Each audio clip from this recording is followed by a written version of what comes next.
I'm lucky enough to be joined right now by the head baseball coach here at South Carolina, Chad Holbrook. How you doing today, Coach? I'm doing well. We talked about this a few weeks ago about, your story, and I love this story about seeing the fans in the stadiums just cry, and I thought it was a perfect representation of what the Gamecock Club is all about. Can you reiterate that story? Well, I don't think there's a group of people more passionate, more enthusiastic, more loyal.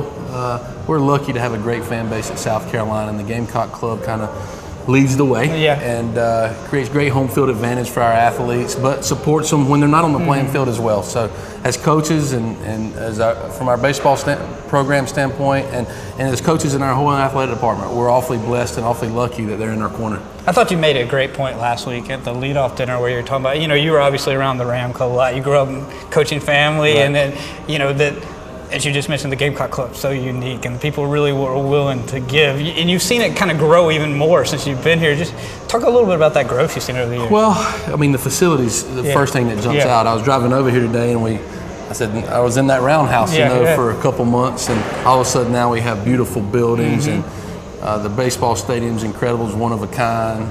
All kinds of additions going on at the football stadium. So the growth's been incredible, and none of those things would be possible without a group of people known as the Gamecock Club giving of their time, their money, because they want South Carolina to be good. They want us to be able to compete, and it starts with them. Yeah. 2 weeks from today. I mean, can you believe that it's opening day? And what is it? 2 weeks from today? That's right. And I know that you got a tough opening opponent in College of Charleston. So, you got to be mid-season ready, as you said.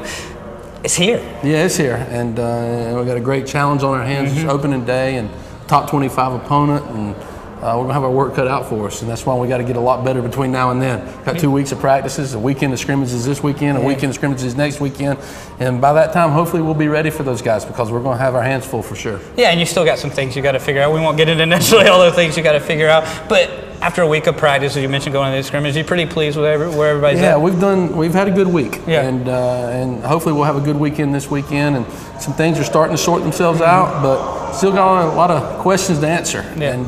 But luckily our kids have worked hard, they've played hard, and for 2 weeks of practice they've played well. So we're in a good spot right now. Thanks for your time, Coach. Thank you, man.